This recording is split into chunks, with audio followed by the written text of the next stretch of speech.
Charlotte Hale pressed the letter so hard against her chest she could feel the words through her dress. The words that had cost her everything. Her savings, her school, her name back in Boston. She had crossed half the country on the promise written in that letter. A home, a family, a man who needed her. But the moment she spoke his name aloud on that dusty Wyoming platform, Caleb Walker turned around, and the look on his face was not relief. It was not welcome. It was the kind of look that ends things before they begin. If this story moves you, hit subscribe and drop the name of your city in the comments. I want to see how far this story travels. Red Hollow, Wyoming, summer, 1882. The heat sat over the town like something with weight. Not the kind of heat that passes through, the kind that settles in and stays, pressing down on the rooftops and the dirt roads and the people moving through them. Charlotte Hale felt it the moment she stepped off the train, the way it pushed against her face like a hand, dry and merciless. She had not slept in 2 days. She had not eaten since the stop in Cheyenne. Her boots were wrong for this ground. Good Boston leather, not made for red Wyoming dust. And they already told on her, already marked her as someone who did not belong.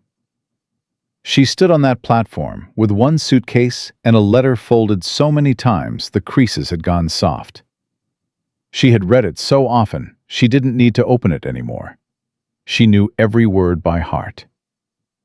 Dear Miss Hale, my name is Samuel Walker, and I am writing on behalf of my father, Caleb Walker, of the Walker Ranch outside Red Hollow, Wyoming. My father is a good man, but he has been very sad for a long time, and I think he needs someone to help him remember how to be happy again. He does not know I am writing this letter. Please come. She had answered that letter. She had answered the 3 that followed. She had packed her life into one suitcase, resigned her teaching position at Garrison Street School, and bought a one-way ticket west. She was 27 years old. She had never done anything reckless in her life. This was supposed to be the first brave thing. The platform was busy. Men in wide hats moved around her without apology, carrying crates, loading wagons, talking too loud in the heat. Women watched her from the shade of the station overhang, not with welcome, but with the particular attention strangers always earned in small towns. She could feel their eyes measuring her, deciding things about her before she'd spoken a word. She adjusted her bag, lifted her chin, and asked the first person who slowed near her, a heavy-set man with a red bandana around his neck, "Excuse me, sir, could you tell me where I might find Caleb Walker?" The man stopped. He looked at her the way you look at someone who's said something odd in church. "Walker?" he said. "That's right, Caleb Walker. I understand he has a ranch north of town." The man pulled the bandana down off his neck slowly.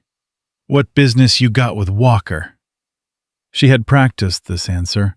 She had thought about it all the way from Cheyenne, rehearsed it with herself in the rhythm of the train. Something dignified, something simple. But standing there in the heat with too many people watching, all she said was the truth. "He's expecting me. I've come to... We've been corresponding. I'm Charlotte Hale, from Boston." The man said nothing, but his eyes changed. It took less than a minute for the name Caleb Walker to move through that platform like a stone dropped in still water. She watched it happen. A word passed from one mouth to another, heads turning, conversations pausing. A woman near the station door put her hand over her mouth. 2 men exchanged a look Charlotte didn't know how to read. And then the crowd shifted, just slightly, just enough. And she saw him. He was not hard to pick out. He was taller than most of the men around him, standing near a loaded wagon with his back half turned, a hat pulled low. He wore the look of a man who had come to town for supplies and nothing else, who had no patience for anything beyond that errand. His shoulders were set, like he was braced against something. Even from 20 feet away, Charlotte could feel it. The deliberate, practiced way he held himself apart from people. Someone near him said something. He turned. He looked at her, and she looked at him. And for 2 or 3 seconds, neither of them moved. Then he walked toward her. Slow, measured. His boots were right for this ground, worn and certain. He stopped about 6 feet away and took off his hat, which she realized later was less a gesture of courtesy than a habit too deep to break, even when the rest of him didn't want to be courteous at all. "You Charlotte Hale?" he said. "I am." She kept her voice steady. She was good at that. Years of managing a classroom had trained her to keep her voice steady when everything inside her was moving. "And you're Caleb Walker?" "Yeah." He looked at her suitcase, then at her boots, then back at her face. Something moved behind his eyes, something complicated, and then it shut. "Who told you to come here?" The question landed wrong. She had expected something else. Awkward, maybe, uncertain, but not that. Not the flatness of it. Not the edge underneath. "Your letters," she said carefully. "We've been writing since April. I have them with me if I didn't write you any letters." The platform went very quiet. Or maybe it didn't. Maybe the noise was the same. But something in Charlotte's chest went quiet, and it had the same effect. "Sir," she said. "I said I didn't write you any letters, Miss Hale." His voice didn't rise. That almost made it worse. "I don't know what you were told or who told it to you, but I never asked for a wife. I never advertised for one, and I never wrote to anyone in Boston." She opened her mouth, closed it, opened it again.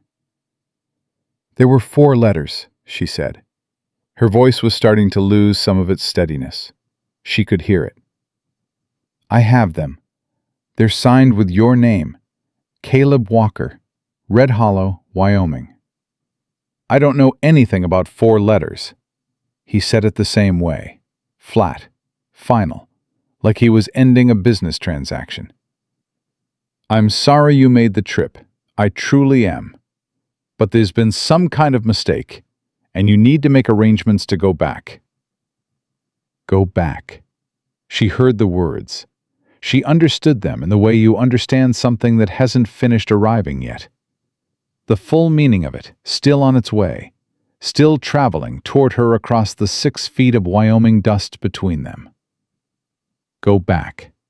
On what money? With what to return to? She had resigned her position. She had given up her room on Beacon Street. She had packed her entire life into one suitcase and crossed 1,600 miles on the promise written in 4 letters that this man was now looking at her like he'd never seen before. The heat pressed down. Someone in the crowd said something quiet to someone else. A woman laughed. A small, mean, involuntary sound quickly muffled. Charlotte heard it. She felt it land the same way she'd felt slights land her whole life.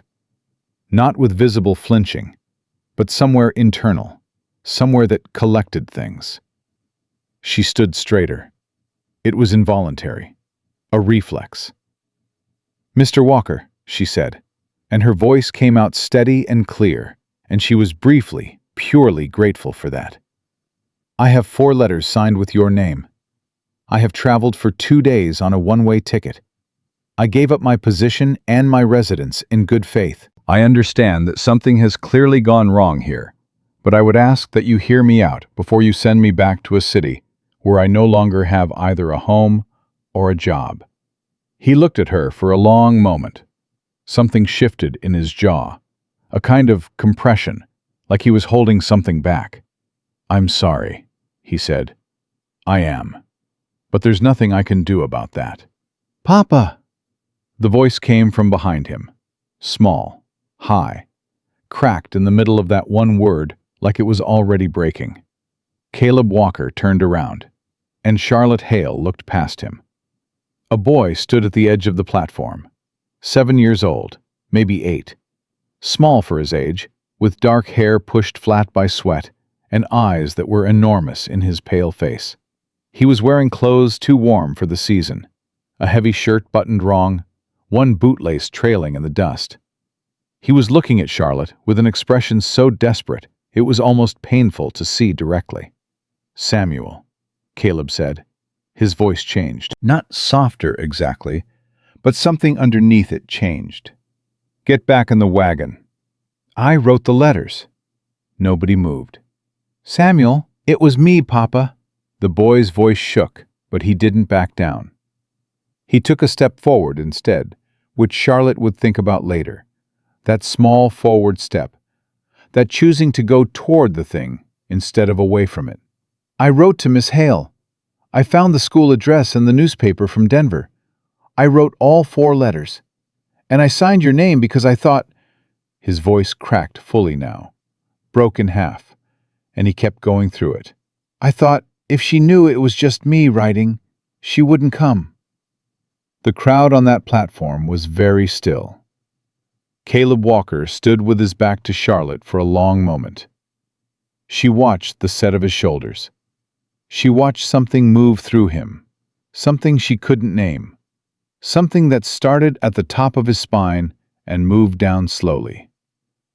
Then he turned around and looked at her, and for the first time, his face held something other than that flat, closed expression. She wasn't sure what it was.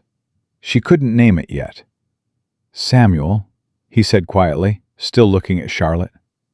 "Come here." The boy walked forward on unsteady legs. His father put a hand on his shoulder, not punishing, just anchoring. "You want to tell me," Caleb said very quietly, "what possessed you to write a woman in Boston and tell her to come all the way out here?" Samuel looked at Charlotte, not at his father, at her. "I wanted you to stop being sad," he said. "That's all, Papa. You've been sad for so long." The silence after that was a different kind. The watching kind. The kind that waits to see what a man does when a child hands him his grief in public. Caleb Walker took his hand off his son's shoulder and pressed 2 fingers to his own eyes, briefly, like he was trying to push something back. Then he let out a long breath and crouched down so he was level with Samuel. Charlotte couldn't hear what he said.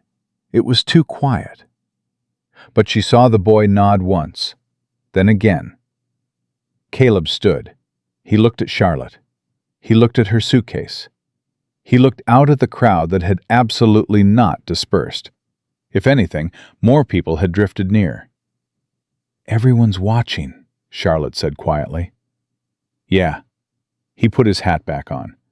"They always are." She looked at him directly. Her hands had stopped shaking somewhere in the last 5 minutes. She wasn't sure exactly when. "I don't have the money to buy a return ticket today," she said. "I want to be honest with you about that. I'm not asking you to take responsibility for what your son did. I know that's not fair. But I am asking you for a day or 2, just enough time to make some kind of arrangement." He looked at her for a long time. The kind of looking that isn't rude. It's considering. Weighing something. "You said you were a teacher," he said finally. "In Boston." 8 years. Reading, arithmetic, composition. He looked at Samuel, who was standing very still, watching the exchange with huge eyes. "Boy can barely write his own name legible," Caleb said. Not meanly, just plainly. "His mother taught him some before she passed. Hasn't had proper schooling since." "I'm sorry to hear that." "Yeah." He was quiet a beat. "He's got a good mind. Too much of it sometimes." He almost said something else. Stopped. Started again. "I've got a bunkhouse, empty right now, all my hands cleared out last season. It's not the kind of accommodation you're used to, I'd guess." "I'll manage," she said. He studied her boots again. She got the feeling he was not going to stop doubting those boots for some time. "1 week," he said. You stay 1 week. I'll help you figure out arrangements. After that, I understand." She picked up her suitcase. "That's fair." He nodded once. It wasn't warm. But it wasn't cruel, either. It was a man doing what he thought was the right and decent thing, reluctantly, because someone was in a difficult position, partly due to his son. "Samuel." He didn't look down at the boy. "You're going to apologize to Miss Hale." Samuel stepped forward. He was trying very hard not to cry, and not quite managing. His face was blotched red, his lower lip pressed tight. "I'm sorry, Miss Hale," he said. "I didn't mean to get you in trouble. I just—" He looked up at her, and his eyes were so young and so earnest that Charlotte felt something tighten behind her own ribs. "I just thought maybe if you came, Papa would remember how to laugh again." She looked down at him for a moment.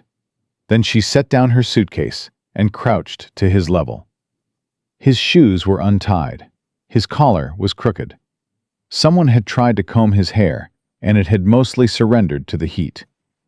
"You wrote me 4 very well-crafted letters," she said. "The grammar could use some work. But the intent was clear, and the handwriting was better than most of my students in Boston." She tilted her head. "How old are you?" 7, he said. Then, with a kind of desperate honesty, "And a half." 7 and a half, she repeated. "And you figured out how to find a teacher from a Denver newspaper, wrote 4 coherent letters, and kept the whole thing secret from your father." He nodded cautiously, not sure if this was going somewhere good or bad. "That," she said, "is a considerable amount of initiative." She stood up and picked up her suitcase. "We'll work on the ethics of it later." Something crossed Samuel's face that was not quite a smile, but was its immediate neighbor. Caleb Walker said nothing, but she felt him watching her. The crowd on the platform had begun to separate into its smaller pieces, conversations resuming, movement resuming, but slowly. The way people disperse when they're still chewing on what they saw. A few of the women had drifted toward the shade of the station, their heads close together. Charlotte caught fragments. All the way from Boston, and Caleb Walker of all people. And something she didn't quite hear that made 2 of them laugh. She kept her face forward. Caleb's wagon was loaded with flour and salt and a coil of rope. He put her suitcase in the back without ceremony and gestured for Samuel to climb up. The boy scrambled up and immediately moved to the edge closest to the back, to Charlotte's side, and sat there watching her with his chin on his knees while Caleb came around to the front. Charlotte put her hand on the wagon's side to climb up. A man from the crowd stepped forward, thick-bellied, florid-faced, wearing a shopkeeper's apron, and said, loudly enough to be heard, "Caleb, you sure about this? Bringing an unmarried woman to your property?"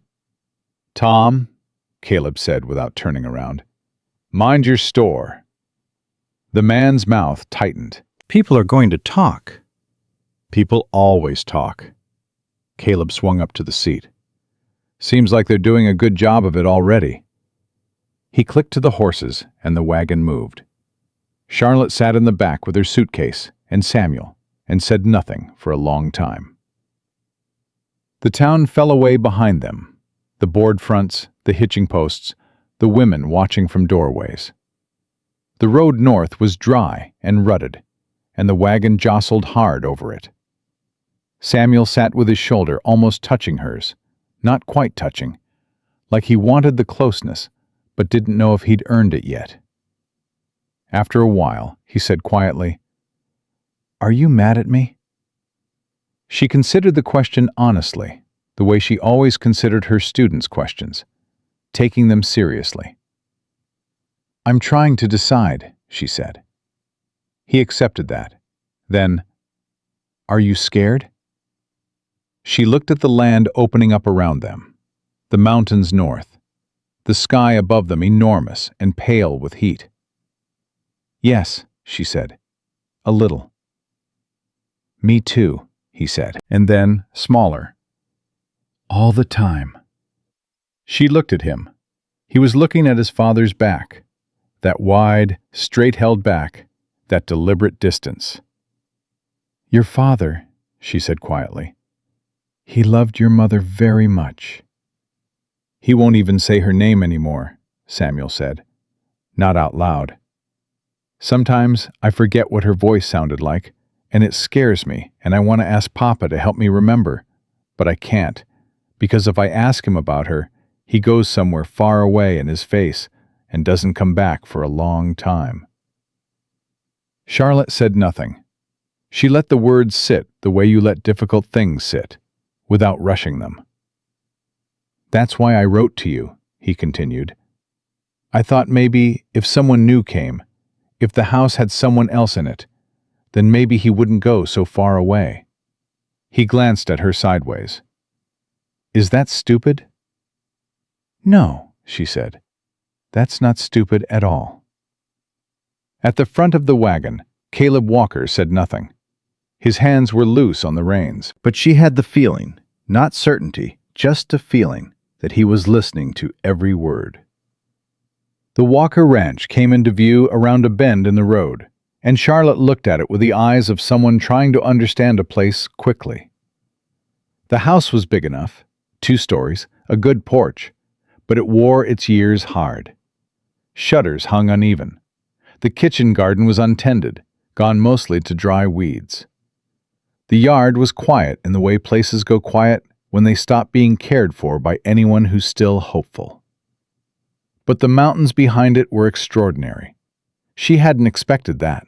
The way they rose up, blue-gray and absolute, and how the valley below them caught the afternoon light and turned gold with it. It was genuinely beautiful in a way that the dust and the hard road and the humiliation on the platform hadn't prepared her for. She didn't say any of that. Caleb stopped the wagon near the barn and climbed down without looking back. Samuel, he said, help Miss Hale with her bag. Yes, sir. Samuel jumped down and went immediately for her suitcase, hauling it with both hands and more determination than strength. I've got it, she said. Papa said to help. She let him help. Caleb took the horses toward the barn. Samuel walked her toward the bunkhouse, a long, low building to the side of the main house, empty and dim and smelling of old wood and dust. He pushed the door open, and she looked inside, and there was a moment, brief, controlled, where she had to simply breathe. She had slept in faculty dormitories and boarding house rooms her whole adult life.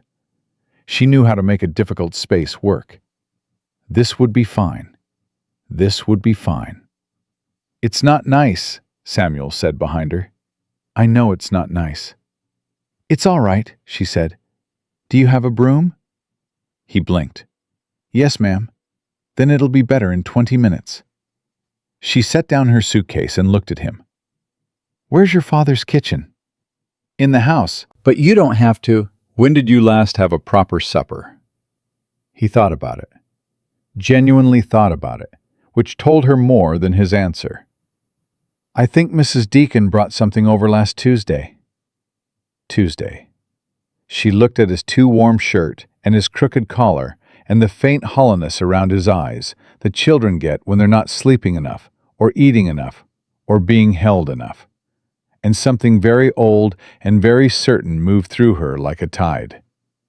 Get me the broom, she said, and then show me the kitchen. He ran. She stood in the door of the bunkhouse and looked across the yard. Caleb Walker had come out of the barn and was standing near the fence, his back to her, looking at the mountains. Not working. Not moving. Just standing the way people stand when they're not sure what to do with themselves. When the shape of their days has collapsed and they haven't yet built a new one. She watched him for one moment. Then she turned away and went to work. The bunkhouse took less than an hour to clear out to something livable. Samuel helped, enthusiastically, chaotically, with more energy than direction. And she gave him tasks he could complete, and praised the ones he got right. And by the time she went to the main house kitchen He was following her like she'd always been there. The kitchen was worse than the bunkhouse in a different way. Not dirty exactly, just emptied of intention. Pots stacked without order. A pantry with provisions that made no sense together, like someone buying only what the store suggested, rather than what any meal required. She stood in front of the shelves for a moment and took inventory, then started working. She heard Caleb come in while she was at the stove. She heard him stop in the kitchen doorway. She did not turn around. "Miss Hale," he said, "there's salt pork, and I found dried beans. It won't be remarkable, but it'll be hot." She adjusted something on the burner. "I'll do a proper inventory tomorrow, so I know what needs to be ordered." A pause. "You don't need to do that. Your son told me the last proper meal someone made here was last Tuesday," she said. "It's Saturday." Another pause. Longer. "I can feed my own son," he said. Quietly, but with an edge on it. The edge of a man whose dignity has been managed once too often by too many people. She turned around. She looked at him directly. "I'm not suggesting you can't," she said. "I'm telling you that I've been in the kitchen 30 minutes and supper will be ready in an hour. That's not a critique. That's just what's happening." He looked at her. She looked at him. Something moved between them that wasn't comfortable, but wasn't exactly hostile either. Something more like the first careful lines of a negotiation between two people who don't yet know what they're negotiating about. "Fine," he said finally. "Thank you," she said, and turned back to the stove. Samuel appeared in the doorway behind his father, peeking around his elbow. He caught Charlotte's eye and made a tiny, tight gesture, both hands clasped, a silent, hopeful plea. She kept her face neutral, but something in her chest eased, just slightly, for the first time since she'd stepped off that train. She would leave in a week. She had said so. He had said so. They had an agreement. But supper was on the stove, and the bunkhouse was clean. And a 7-year-old boy with crooked buttons and trail dust in his hair was watching her from the doorway, like she was something he was afraid to believe in yet. She stirred the beans. The smell of something hot and real began to fill the kitchen. And through the window, she could see the mountains holding their last light, blue going to gray, the sky above them deepening toward dark. Whatever this place was, whatever came next, she was here now. Charlotte Hale had never been a woman who wasted her time arguing with what was already true. She had 2 working hands and a week's time, and a child who needed someone to notice that his collar was crooked. She would start with what was in front of her. She always had. The first morning at the Walker Ranch arrived before Charlotte was ready for it. She had not slept well. The bunkhouse was clean but unfamiliar, and the silence out here was a different kind of silence than Boston. Not the absence of sound, but the presence of a different world entirely. Wind and crickets, and something moving far off in the dark that she chose not to think about too carefully. She lay on the narrow cot and listened to it, and told herself firmly that she was not afraid. And by about the 4th hour of that, she believed it enough to sleep. She was at the kitchen stove before dawn. She didn't ask permission. She simply went. She had found flour and lard, and enough to make biscuits the night before, and she made them now in the quiet gray light before the household woke, moving carefully through a kitchen that was still not hers, learning where things were by touch and trial. By the time the sun was fully up, the biscuits were done and the coffee was hot, and she was sitting at the kitchen table with a pencil and a piece of paper she'd found in her suitcase, making an inventory list of what the pantry needed. Samuel appeared first. He came down the stairs in stocking feet and stopped dead in the kitchen doorway, staring at the biscuits on the table, like he was not entirely sure they were real. "Morning," Charlotte said, without looking up from her list. "You made biscuits," he said. "I did. Papa never makes biscuits. Sit down and eat one before they cool." He sat. He ate one. Then he ate two more in rapid succession and looked up at her with something in his face that made her throat tighten unexpectedly. She looked back down at her list. "Papa's already in the barn," Samuel offered. "He doesn't have to eat if he's busy." "He didn't eat supper last night. Not really. He just sat at the table." She kept writing. "Did you eat supper last night?" "Yes, ma'am. 2 bowls." "Good." She heard boots on the porch before the door opened. Caleb came in, stopped when he saw the table, and stood in the doorway, with his hat in his hand and an expression she was beginning to recognize as his version of being caught off guard. He covered it fast, put his hat on the peg, moved to the wash basin, but she'd seen it. "There's coffee," she said. He poured himself a cup. He did not sit down. He stood at the counter and drank it standing up, the way men do when they're reminding themselves they're not staying. "I've made a list of what the pantry's short on," Charlotte said. "I'd like to go into town this week, if someone can take me, or tell me when the supply wagon comes through." Caleb set his cup down. "I'll be going in on Thursday." "That works." She slid the paper toward his side of the table without pushing it on him. "I don't know your budget, so I kept it practical. Nothing extra." He looked at the list without picking it up. Then he looked at her. "Miss Hale." "Yes?" "You don't have to do all this." "I know that." "We weren't. This wasn't supposed to be." "Mr. Walker." She folded her hands on the table and looked at him directly. "Your son asked me to come. I came. You've offered me a week, and I've accepted it. In the meantime, I'm a practical person, and there are practical things that need doing. I'm not performing some kind of charity. I'm just here." She paused. "Unless you'd like me to sit in the bunkhouse and do nothing for 7 days." Something moved through his jaw. Not quite a smile, but in the neighborhood of one. "No," he said quietly. "I wouldn't like that." "Then let me be useful." He picked up the list, read it, put it in his shirt pocket. "I'll look into what we've got in the store shed," he said, and he took his coffee and walked out. Samuel, who had been watching this entire exchange over the rim of his third biscuit, said nothing. But his eyes were enormous and bright, and he was tracking everything. "What are you looking at?" Charlotte said. "Nothing, ma'am." He took another bite. "Can I show you the horses after breakfast?" "After I teach you something first," she said. He put the biscuit down. "Teach me what?" "Your father said you can barely write your name legible." She pulled a second piece of paper from her stack. "Sit up straight. We're going to fix that." His face did something complicated, part resistance, part something else that looked suspiciously like relief. He sat up straighter.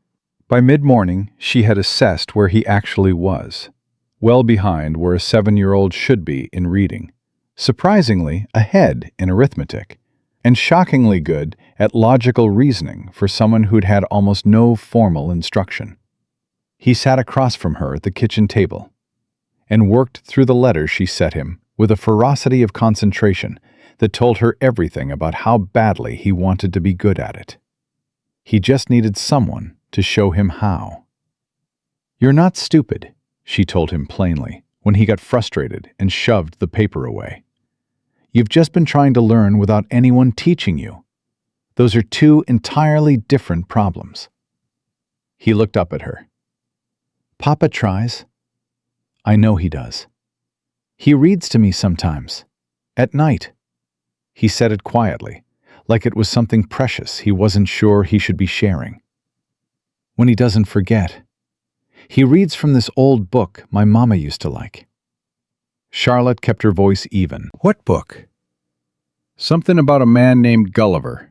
It's strange, but I like it." "Gulliver's Travels," she said. "That's a good book." "Papa does voices," Samuel said. And then, like he'd surprised himself with the disclosure. He used to, anyway. Before. Before. That word did a lot of work in this house.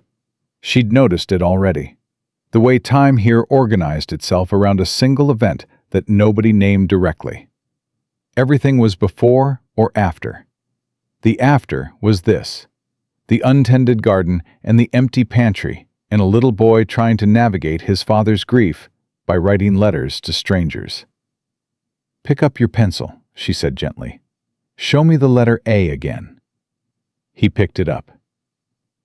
The afternoon went differently. She was hanging the curtains she'd found folded in a chest, sturdy cotton, clearly not used in some time, when she heard a horse in the yard. Not Caleb's. He'd ridden out after the noon meal, and the rhythm of that horse was different. She went to the window and looked out. The woman who rode into the yard was not from Red Hollow. Or rather, she was from a part of Red Hollow that dressed differently, moved differently, carried itself with a particular ease of someone who has never been told no and has no reason to expect it will start now. She was perhaps 30, with a dark riding habit cut for style as much as function, and she sat her horse with the assurance of someone who considered the animal an extension of herself.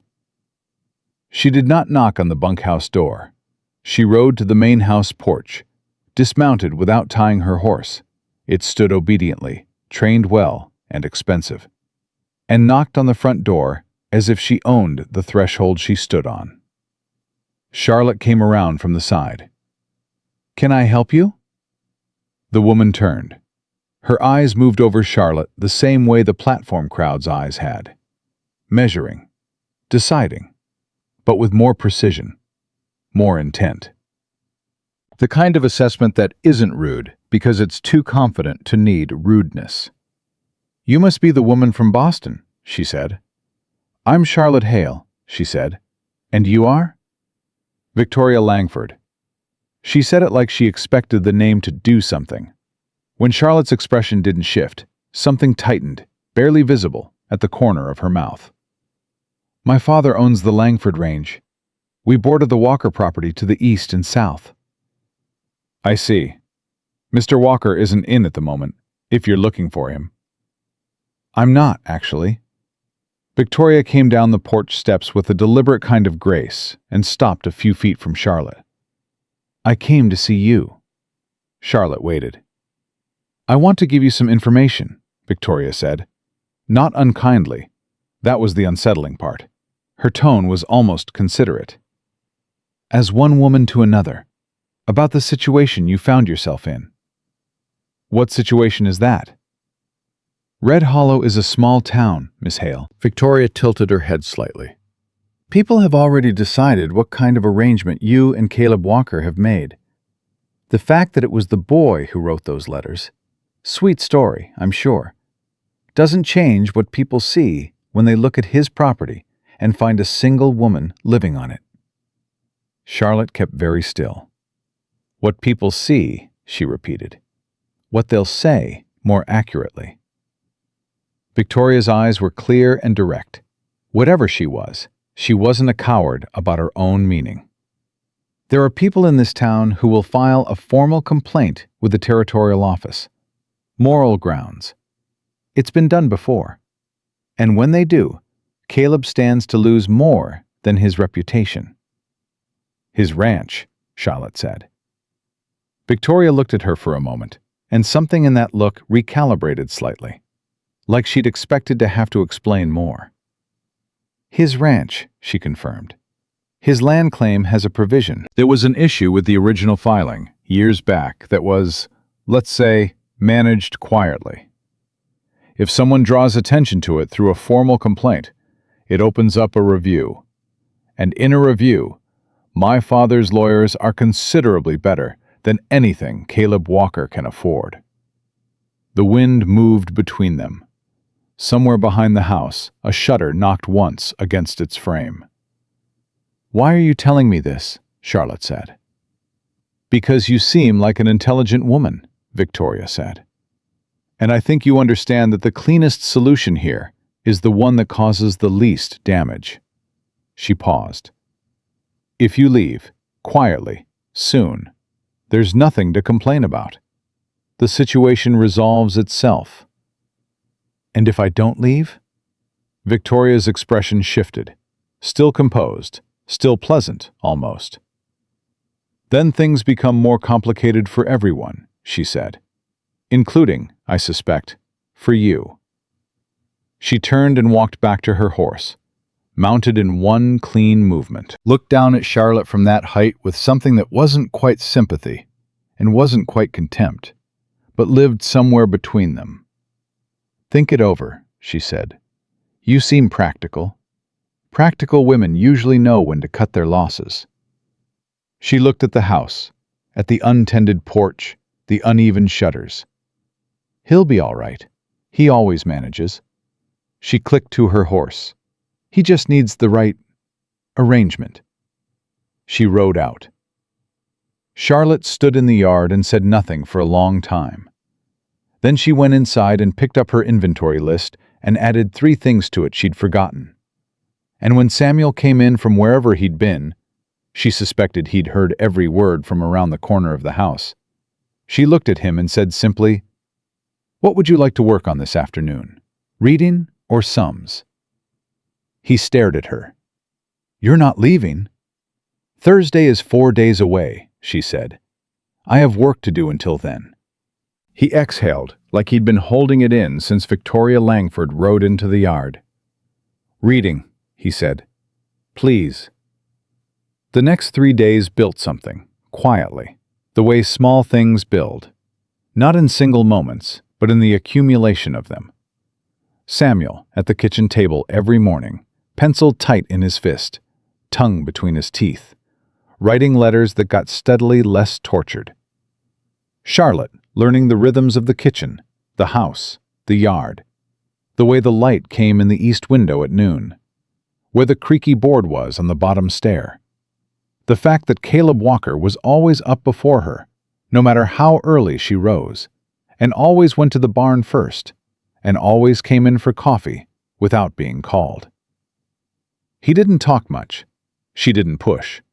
But the silences between them lost some of their edge over those 3 days, changed from the tight defensive kind to something that had a little more room in it. On the second evening, she came into the sitting room to return a book she'd borrowed from the shelf, and found him sitting in the chair by the window, not reading, not doing anything, just sitting with his hands loose on his knees and his eyes somewhere far away. He heard her and came back, fast, the way people do when they've been caught somewhere private. "Sorry," she said. "I just wanted to return this." "It's fine." He watched her set the book on the shelf. "You read fast." "Habit." She turned to leave, stopped, said without quite planning to, "Samuel told me you read to him sometimes, at night." He was quiet for a beat. "Sometimes." "He misses it," she said. "He didn't say so directly, but he mentioned it enough times for me to know." She didn't wait for a response. She went back to the bunkhouse.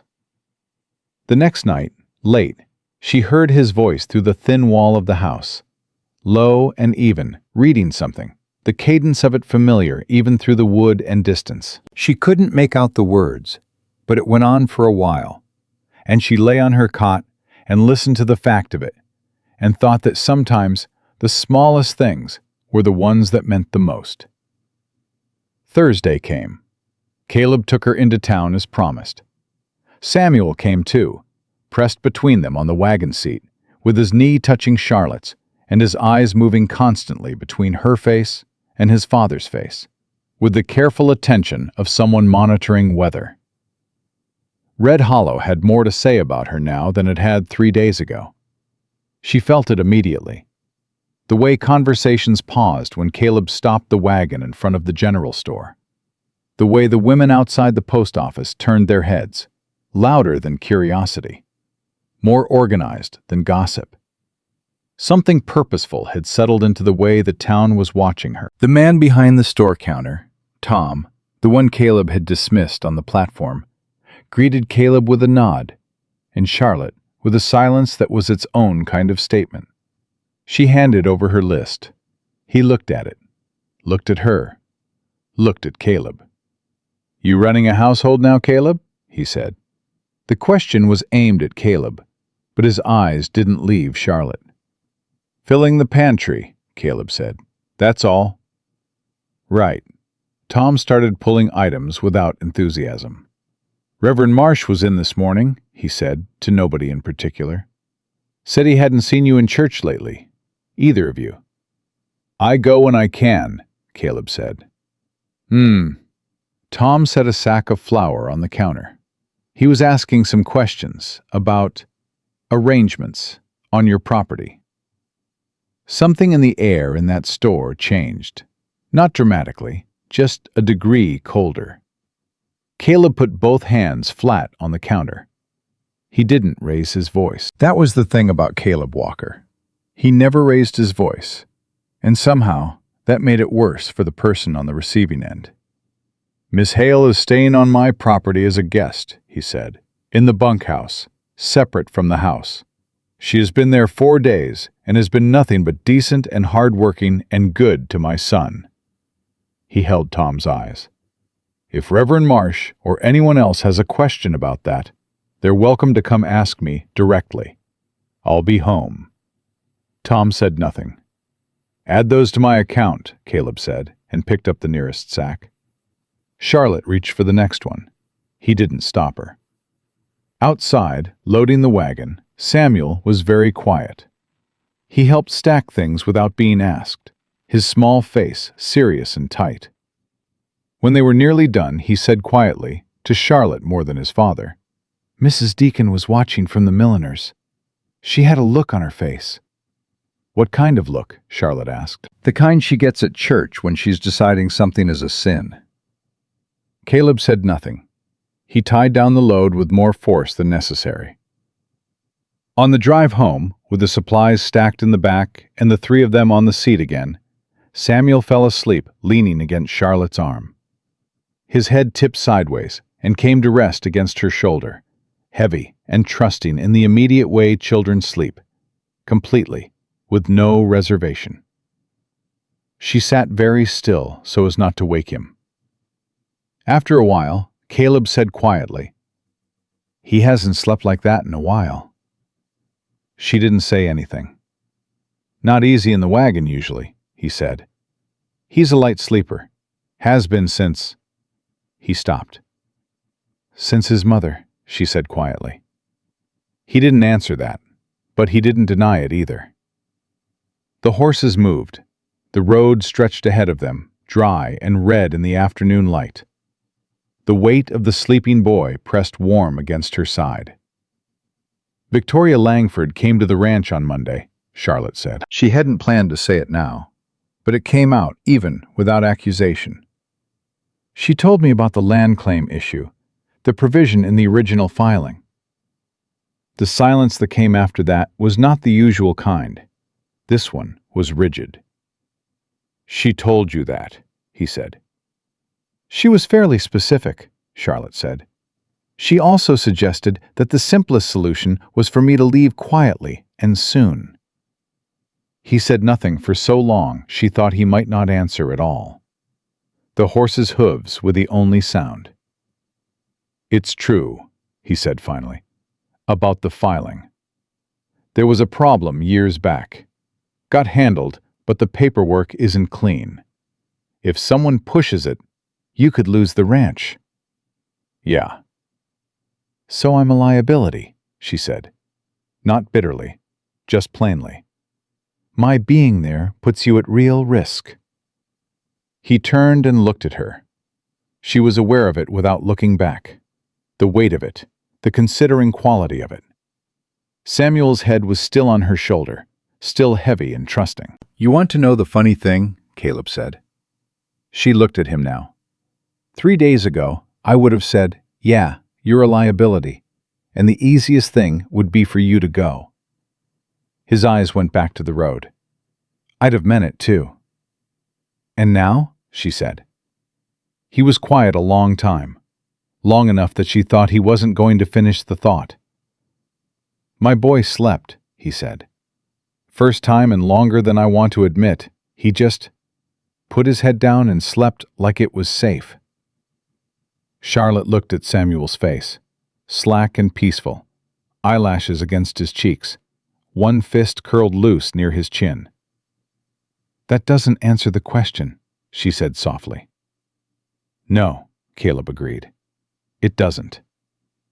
He didn't say anything else, but he didn't look away from the road, with the closed, distant expression she'd come to recognize as his retreat. He stayed present, which, she was beginning to understand, was its own kind of answer from a man who had spent a year and a half going somewhere unreachable in his own face. The ranch came into sight around the bend, and waiting at the gate, with a horse and a man Charlotte didn't recognize, wearing a badge on his coat that caught the afternoon sun, was someone who hadn't been there when they left. Samuel woke at the change in the wagon's rhythm. He sat up, looked forward, and his hand found Charlotte's without thinking, without looking, just reached and held. Caleb slowed the horses. The man with the badge pushed off from the fence post he'd been leaning on and walked forward. He had papers in his hand, official papers, the folded kind with a seal on them. "Caleb Walker?" he said. "That's me." The man held up the papers. "I'm here on behalf of the Territorial Office. We've received a formal complaint regarding your property and the moral conduct thereof." He looked at Charlotte without embarrassment. "I'll need to come in and ask some questions. Shouldn't take long." The words landed like stones in still water. Caleb took the papers. He read them without expression. Then he folded them once and put them in his shirt pocket. Same pocket as Charlotte's grocery list, she noticed distantly, and climbed down from the wagon. "Come in," he said. Samuel had not let go of Charlotte's hand. She looked down at him. His face was pale, his jaw set with a particular bravery of a child trying very hard not to show how frightened they are. "It's all right," she said. "Is it?" he whispered. She looked at the man with the badge, at Caleb's straight, held-in back, at the papers now folded against his chest. She didn't answer Samuel right away, because she respected him too much to make promises she wasn't sure she could keep. What she did instead was squeeze his hand once, firmly, deliberately, and step down from the wagon. Whatever was coming, she would not face it from a distance. The inspector's name was Harold Greer, and he had the kind of face that had learned to stay neutral through long practice. Not unkind, not cruel, just professionally removed from the human weight of what he carried. He sat at Caleb's kitchen table, with his hat on the chair beside him and his papers laid out flat, and he asked his questions the way a man reads from a ledger, methodically, without apology. Charlotte sat across from Caleb, not beside him, across, so that Greer could see them clearly and there was nothing staged about their positioning. Samuel had been sent upstairs. She'd heard him go, heard his feet on the boards above, heard him stop directly over the kitchen and stay there. He was listening through the floor. She didn't blame him. "Miss Hale," Greer said, "how long have you been residing on this property?" "4 days," she said. "And your arrangement with Mr. Walker, describe it in your own words." "I arrived in Red Hollow under a misunderstanding," she said. "I had been corresponding, as I later learned, with Mr. Walker's son, not Mr. Walker himself.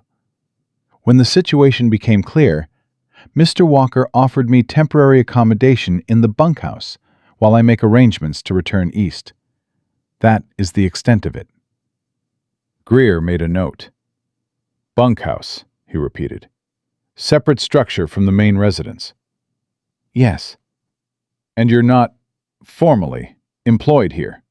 No contract of service? No—" he chose his next word carefully. "Arrangement of a domestic or personal nature beyond what you've described?" "No," Charlotte said clearly. "There is not." Greer looked at Caleb. "Mr. Walker, Do you confirm this account? I do, Caleb said. He had not moved since sitting down. His hands were flat on the table, and his eyes were on Greer, and he had the particular stillness of a man who has decided that the only power he has right now is not to flinch. Miss Hale is a guest on my property, a temporary one. I offered her a place to stay because she had nowhere else to go, and it was the decent thing to do. I'll stand by that. Greer looked between them. The complaint was filed by 3 residents of Red Hollow, he said.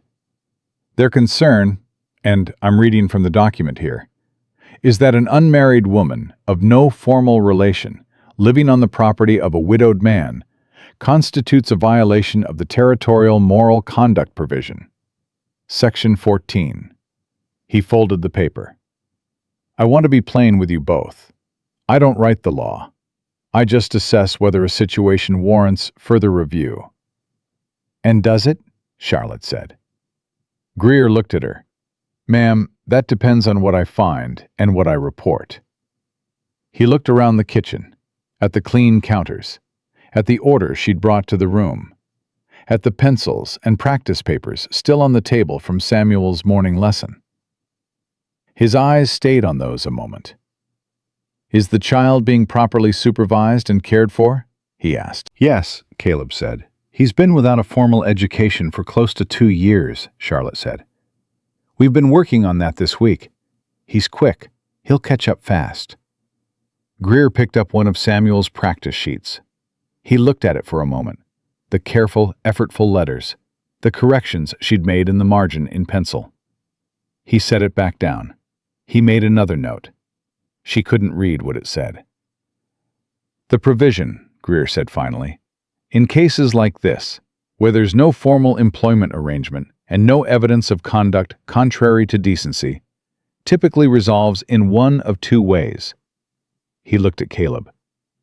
Either the woman departs the property within 10 days, or, he paused, and his neutrality was absolute. The arrangement is formalized through marriage, which would remove the question entirely. The kitchen was completely silent. 10 days, Caleb said, from the date the complaint was filed, which was 2 days ago. Greer began stacking his papers. That gives you 8 days, Mr. Walker. I'll file my assessment with the Territorial Office tomorrow morning. They'll send a follow-up inspector at the end of the period. He stood and picked up his hat. I'll be honest with you. On what I've seen here today, I'm not inclined to recommend further action. But if the office receives additional complaints, it's out of my hands. He looked at Charlotte. For a moment, just a moment, something human came through the professional remove. I'm sorry for your situation, Miss Hale, he said. It doesn't seem fair. Thank you, she said, very quietly. He left. The sound of his horse leaving the yard came through the walls, and then faded. And then there was nothing but the tick of the stove cooling and the sound of Samuel's feet moving above them. A slow, anxious circuit, back and forth, back and forth.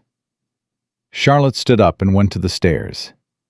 Samuel, she kept her voice easy. You can come down. His feet stopped. Then the stairs creaked, and he appeared. In the doorway, both hands gripping the frame, his face doing everything it was trying not to do. Are you leaving? He said. Not tonight, she said. But you have to. He looked at his father, then back at her. 8 days.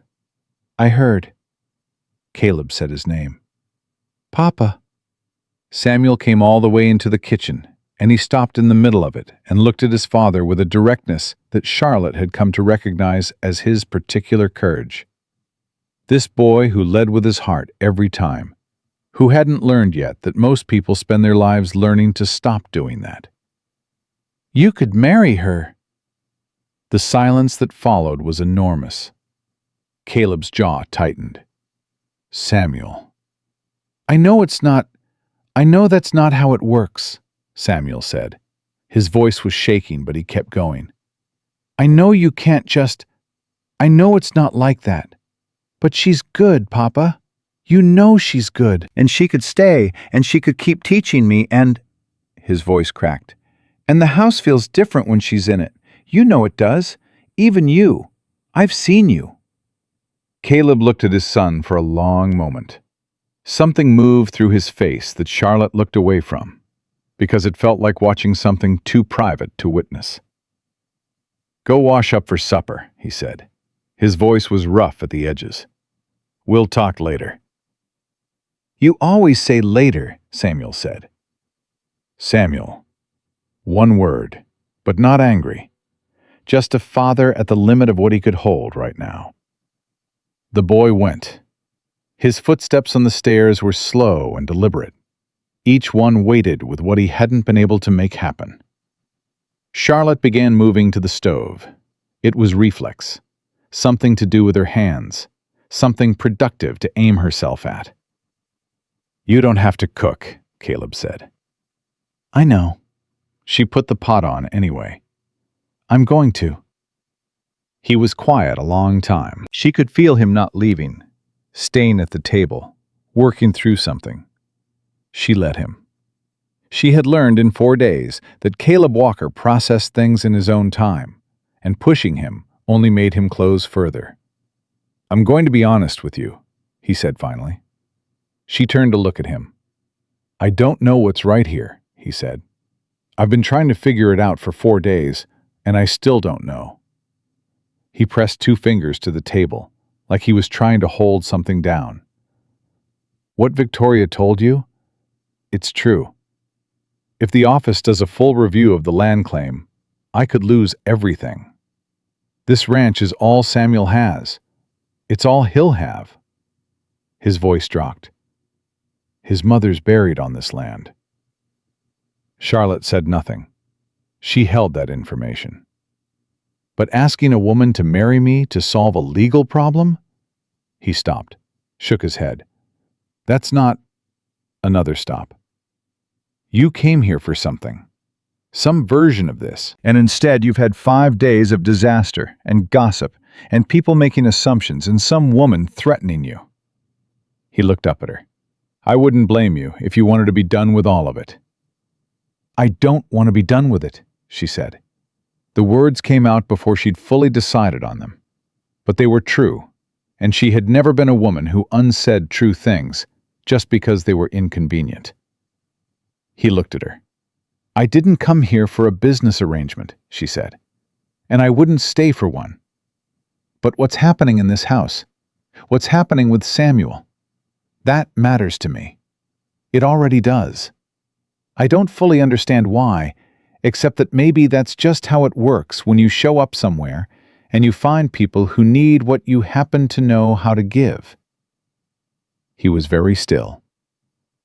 "I'm not asking you for anything," she said. "I want to be clear about that. I'm not going to solve your land problem by agreeing to a legal arrangement, and I wouldn't expect you to ask. But I also—" She stopped, chose the next words carefully. "I also think you should know that I'm not afraid of what Victoria Langford is trying to do, or what those 3 people who filed a complaint think they know about us." She met his eyes. "I'm afraid of leaving Samuel before he's ready. That's what I'm afraid of." Caleb Walker closed his eyes for a moment. When he opened them, he said, "4 days ago I told you 1 week. Temporary. Because it was the decent thing." "Yes." "And now I'm sitting here at my own kitchen table trying to figure out how we got from there to here." "Your son is persuasive," she said. Something cracked in his expression. Not quite a smile. More than the neighborhood of one this time. It came and went quickly, the way things do with people who've forgotten they're allowed to have them. "Yeah," he said quietly. "He is." The next morning changed everything. She was at the kitchen table with Samuel, halfway through a reading lesson, when the sound of wagons reached them. More than one. She and Samuel looked at each other at the same time, the same instinct, looking up from the page at the sound that didn't fit. Caleb came in from outside fast, and the look on his face stopped her cold. "Stay in the house," he said. "What's Charlotte?" He said her name for the first time. Not Miss Hale. Her name, flat and urgent. "Stay in the house with Samuel." He went back out. She did not stay in the house. She followed as far as the porch and stopped there, and what she saw in the yard made her chest go tight. 3 wagons, 7 men, maybe 8. Tom from the general store, Reverend Marsh, the one who'd been asking questions, a thin man with a narrow face and the particular righteousness of someone who has never had cause to doubt himself. And at the edge of the group, on horseback, composed and watchful as ever, Victoria Langford. Caleb stood in the middle of his yard. "Tom," he said. Tom stepped forward with his shoulders squared and his hands loose at his sides, carrying the posture of a man who has decided he's doing the righteous thing and wants to be sure everyone knows it. "Caleb, we've come as neighbors, not to cause trouble. 7 men at my gate before breakfast is trouble," Caleb said. "Reverend Marsh has some concerns," Tom said. "The whole community does." Reverend Marsh moved forward. He was the kind of man who led with his chin, literally, physically, jutting it slightly as he walked. "Mr. Walker, I've known you since you came to Red Hollow. I knew your wife. Rebecca was a good woman and a good member of this community." He paused to let that land. "I think she'd want you to consider what you're doing." Caleb said nothing. The lack of response seemed to unsteady Marsh slightly, but he pressed on. "That woman," he gestured toward the porch where Charlotte stood, "is not your wife. She is not your relation. She has no formal standing on your property, and her presence here is—" "She's my son's teacher," Caleb said. The words fell clean and clear into the morning air. Every man in the yard heard them. "She's a hired teacher," Caleb continued. His voice was even. "As of this morning, I've engaged her formally in that capacity. She's teaching Samuel to read and do sums. I'm paying her a wage. If anyone has a question about whether that constitutes proper employment, they can take it up with the territorial office when the inspector returns." A ripple went through the group. Tom frowned. Marsh looked less certain. "A wage," Tom said. "That's right." From her place on the porch, Charlotte kept her face absolutely still. She had not known he was going to say that. He had not consulted her. But she felt the ground shift under the conversation and understood what he'd done. He'd changed the architecture of it, rebuilt the terms before anyone else could. "Even so," Marsh said, recovering himself, The situation, Caleb said, and something in his voice changed now. Not louder, not harder, but more settled. "Is that my son is 7 years old and hasn't had a proper meal or a regular education in 18 months. That's the situation. That's the situation I'm fixing." He looked from Marsh to Tom and around the group, and his eyes were steady and clear. "I'll tell you the same thing I told Tom at the store. Anyone who has a question about what goes on my property is welcome to come ask me directly. Not file papers with the territorial office. Not ride out here 7 men deep before breakfast. Come ask me." Silence. "We're concerned," Tom said, but he said it quieter now. The certainty was coming out of it. "I know you are," Caleb said, "and I'm telling you the concern is misplaced. Miss Hale is here as Samuel's teacher. She's staying in the bunkhouse. There is nothing else to discuss." Marsh looked toward the porch again. His eyes were sharp and assessing. "Miss Hale," he said, "is this account correct?" Every man in the yard turned to look at her. Charlotte had faced a classroom of 30 restless children every day for 8 years. She had faced a school board that thought women ought to only teach the younger grades, and had argued them out of that position on 2 separate occasions. She had faced the moment on this porch 4 days ago, when a woman told her to leave quietly and soon, and had turned around and gone back to work. She looked at Reverend Marsh directly. "Yes," she said. "Mr. Walker has engaged me as Samuel's teacher. The arrangement is proper and straightforward." She kept her eyes on him. "And I'd add, Reverend, that Samuel is a very bright child who's had very little opportunity. Whatever you think of me, or of this situation, I'd hope you'd want that to change." Marsh stared at her for a moment. Then he looked at the boy. Samuel had appeared silently in the doorway behind Charlotte, pressed against her side, watching the yard with large, frightened eyes. The Reverend looked at Samuel for a long time. Something moved through him. Some private adjustment. "The boy should be in Sunday school," he said finally. "He should," Charlotte agreed. "I'll see to it." It wasn't a resolution. It wasn't a victory. But it was the end of a certain kind of forward motion, and she felt it. Felt the group shift. Felt the purpose drain slightly out of it. Tom looked at Marsh. Marsh looked at Caleb. Caleb looked at nobody. Just waited. After a moment, Tom turned his wagon. The others followed, one by one. The way people leave when they came ready for a confrontation and found the ground already moved under them. Reverend Marsh was last. He paused on his way out, looked at Caleb and said, "I meant no disrespect to you." "I know," Caleb said. Then he left. Victoria Langford was last of all. She hadn't moved the entire time, just watched, composed, calculating. She looked at Charlotte on the porch with an expression that had evolved since Monday. Less certainty, more attention. She looked at Caleb. "That was well handled," she said. "Go home, Victoria," he said. She tilted her head, then she rode out. When the last wagon turned off the road and the yard was empty again, Samuel pressed his face into Charlotte's side and wrapped both arms around her, and didn't say anything. She put her hand on his hair. Caleb stood in the middle of the yard for a moment, his back to them. Then he turned around and looked at her over Samuel's head. "I should have asked you first," he said, "about the teacher arrangement. I said it before I thought." "I don't mind," she said. "Means you'd have to stay past 8 days." "If you're willing. I pay a real wage, not much, but something." Samuel's arms tightened around her waist. She looked at Caleb. He was watching her with the careful, stripped-down attention of a man who had run out of ways to be indirect and was trying something different.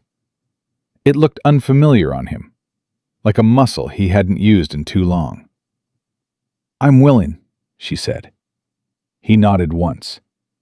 She had come to understand that nod, what it meant from someone who didn't have a lot of easy with words. It meant more than it looked like. "I'll pay you from the ranch account," he said. "First of the month." "That's fine." He came toward the porch, stopped at the bottom of the steps, looked at his son, still attached to Charlotte like a barnacle, and shook his head very slightly. Not at the boy, more at something inside himself. "Samuel," he said. The boy looked up. "You did a brave thing in there," Caleb said. "Standing at the door, not hiding." Samuel blinked. "I was scared," he said. "I know." Caleb climbed the porch steps and put his hand on his son's shoulder. "Brave doesn't mean you're not scared. It means you stand there anyway." Charlotte looked away. Some moments weren't hers to be in the middle of. She went inside and put the kettle on, and she was almost at the stove when she stopped, stood still. Because it had just caught up with her. All of it, the wagons and the men and the Reverend and Victoria's eyes and Caleb saying her name for the first time, and the way Samuel's arms had felt around her waist, and it caught up with her all at once. She gripped the edge of the counter, breathed in, breathed out. She was still standing like that when she heard the porch door open and steps cross the kitchen. Then Caleb was at the counter beside her, not close, but near enough. He set his hat down.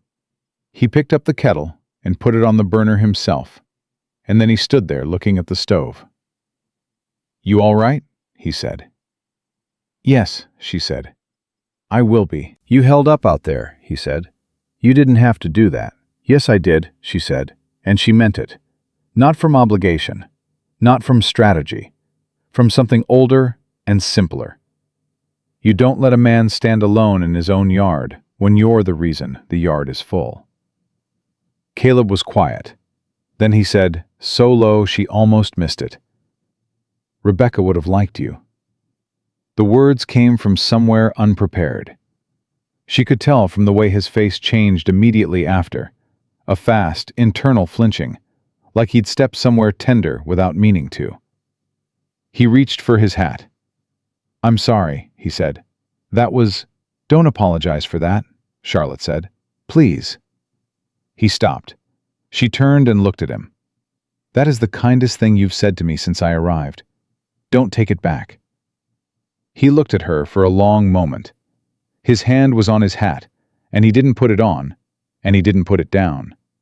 Just stood there with it, like he didn't know what to do with himself. Then Samuel appeared in the doorway. "Is there breakfast?" he said. "I'm still hungry." Charlotte looked at the boy. Then she looked at Caleb. She took the hat out of his hand, gently, without ceremony, and hung it on the peg by the door. "Sit down," she said, "both of you." Caleb sat. Samuel sat. The kettle began to build toward a boil, ticking and warming, and Charlotte moved around the kitchen that had become hers without anyone formally deciding it. And the morning that had started with 7 wagons and a threat settled into something that felt, cautiously, almost like ordinary. Which was when the letter arrived. Samuel heard the writer first. He always heard things first, that child. And by the time Charlotte turned from the stove, he was at the window, watching.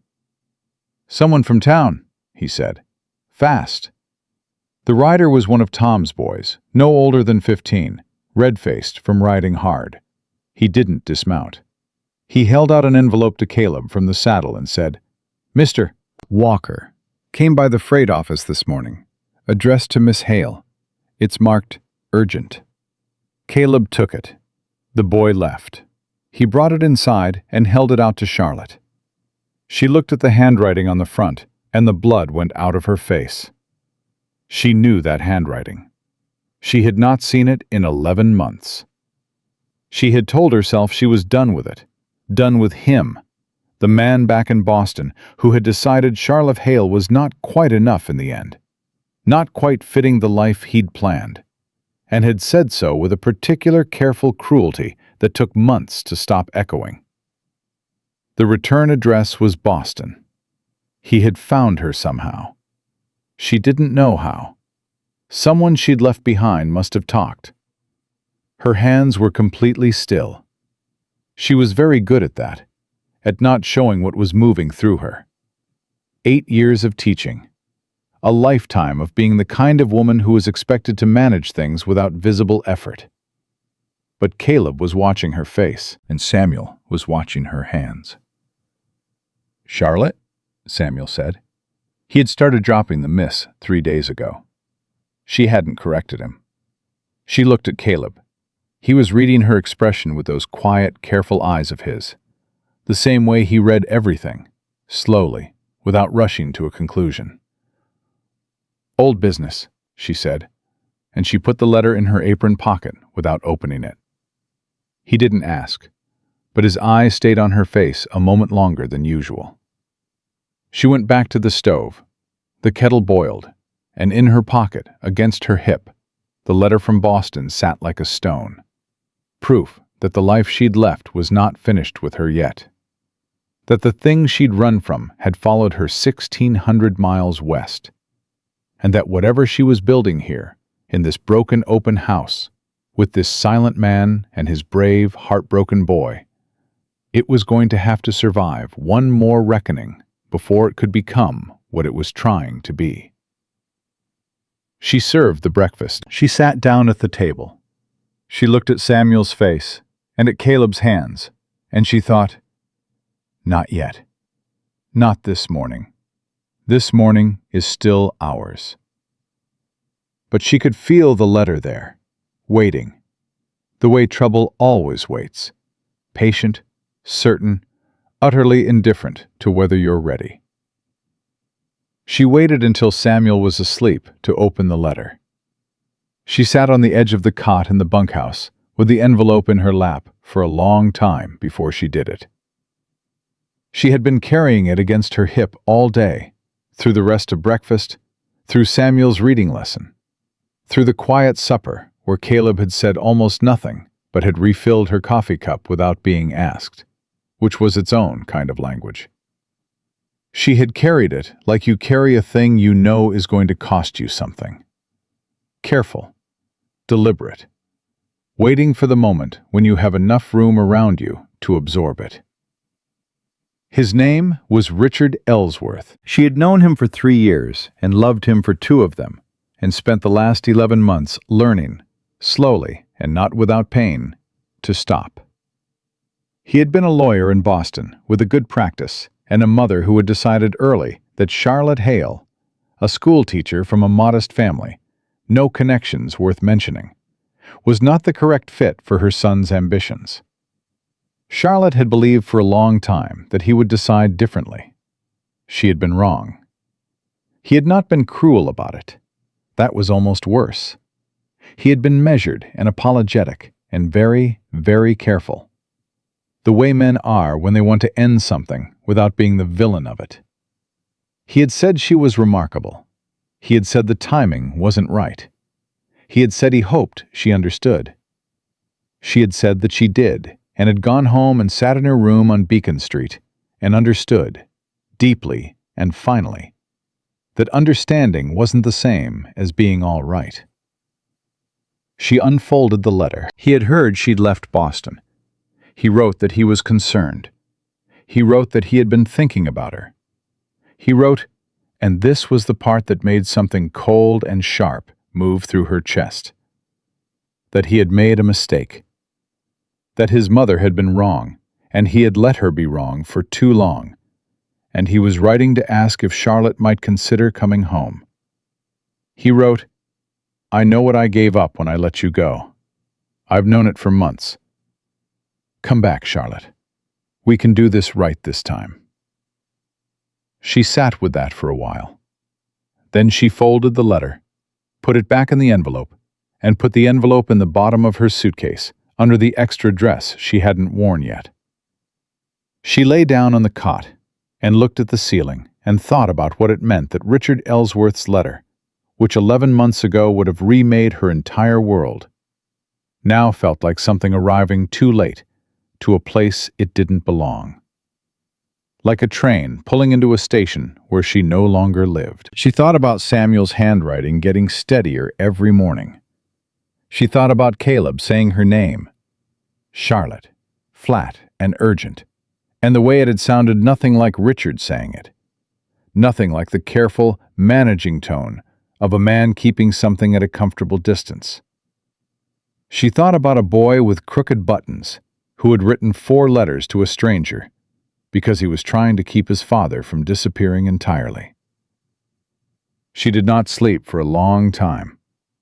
In the morning, she was at the stove when Caleb came in, and something in her face must have been different, because he stopped in the doorway and looked at her with those quiet, reading eyes and said, You opened it. Last night, she said. He poured his coffee. He waited. He did not ask, which she'd come to understand was his way. He made space and let you decide what to put in it. She stirred the oatmeal. It was from a man I knew in Boston, she said. Someone I thought I might marry once. She kept her voice even. He's changed his mind. He'd like me to come back. The kitchen was quiet. What are you going to do? Caleb said. She looked up at him. He was watching her over the rim of his cup, with an expression she couldn't fully read. Careful, contained, but with something underneath it that was neither. I'm going to write him a letter, she said, telling him no. Something shifted in Caleb's face. Quickly, he looked down at his cup. "That's a significant thing to turn down," he said. "A man asking you back." "He should have asked differently the first time," she said. "And I'm not the same woman who would have said yes." He looked at her again. She met his eyes and held them, and it was one of those moments that doesn't announce itself, just arrives, quiet and certain, and you either see it or you don't. "Okay," he said. That was all. One word. But from Caleb Walker, one word sometimes carried the weight of a paragraph. Samuel came pounding down the stairs, and the moment broke apart and became breakfast. And Charlotte thought, good. She wasn't ready to name what was happening between them. Some things needed more time than 10 days to be named safely. But she was going to write Richard Ellsworth a letter that afternoon. And she did. It took her 20 minutes, and she wrote it clean without revision, which told her she'd already known what to say long before she sat down to say it. She sealed it, addressed it, and left it on the side table to go to town with Caleb's next supply run. She didn't tell Samuel what it was, but he saw her seal it, and he looked at the Boston address, and he looked at her face, and he went back to his reading lesson without asking. He was 7.5, and already understood that some things you don't ask about, that some things show on a person's face, and the kindest thing you can do is let them have it in peace. He was so much like his father in that way, she wondered if he knew it. The trouble with Victoria Langford came back on a Wednesday, 8 days after the inspector's visit, in a form nobody had expected. Charlotte was in the yard, showing Samuel how to work out an arithmetic problem using pebbles, a teaching trick that worked better than the page for children who thought in 3 dimensions, when the sound of a single horse reached them. Not wagons this time, not a group. One rider, moving fast and then pulling up hard at the gate. It was James Whitfield, who ran the Red Hollow freight office, and the look on his face made Charlotte stand up straight before he'd even opened his mouth. "I need Walker," he said. "He's in the North Field," Charlotte said. "What's happened?" Whitfield looked at her. He was a practical man. She'd met him twice in town, and he'd always been direct. No patience for theater. "Territorial office received a second filing this morning," he said. "From Langford's lawyers. It's not the moral conduct complaint this time." He looked at Samuel, then back at her. "It's a land claim challenge against the original Walker ranch deed." Charlotte went very still. "They found the paperwork issue," Whitfield said. "The one in the original filing. Langford's lawyers have petitioned for a review. If the review finds in their favor—" He stopped. "I'm sorry, Miss Hale. I came because Caleb needs to know today. The response window is 72 hours. 72 hours. "I'll get him," Charlotte said. She sent Samuel to the house, firmly, without argument, and he went, looking back over his shoulder with huge, dark eyes. And she walked fast across the field, and she found Caleb at the fence line, working a post back into the ground that had shifted in the summer heat. He heard her coming and turned, and whatever was on her face made him drop the post tool immediately. "What happened?" he said, not a question. She told him. Clean, fast, everything Whitfield had said. She watched his face go through something complicated. First a kind of tightening, then a deeper stillness. Then something underneath that looked like a man recognizing a battle he'd known was coming, but had hoped to outrun. He said nothing for a moment. Then, "Victoria." "Her father's lawyers," Charlotte said. "Whitfield said it's the land claim directly. The provision in the original filing." "I know what it is." He picked up the post tool and set it against the fence with deliberate, controlled movements. The movements of a man keeping his hands busy so the rest of him doesn't do something less useful. This is what she wanted all along. The moral complaint was, that was the door. This is what comes through it. "She's using the situation to force a review," Charlotte said. "If the inspector comes back and the land claim is already under challenge—" "I could lose both," he said it flatly.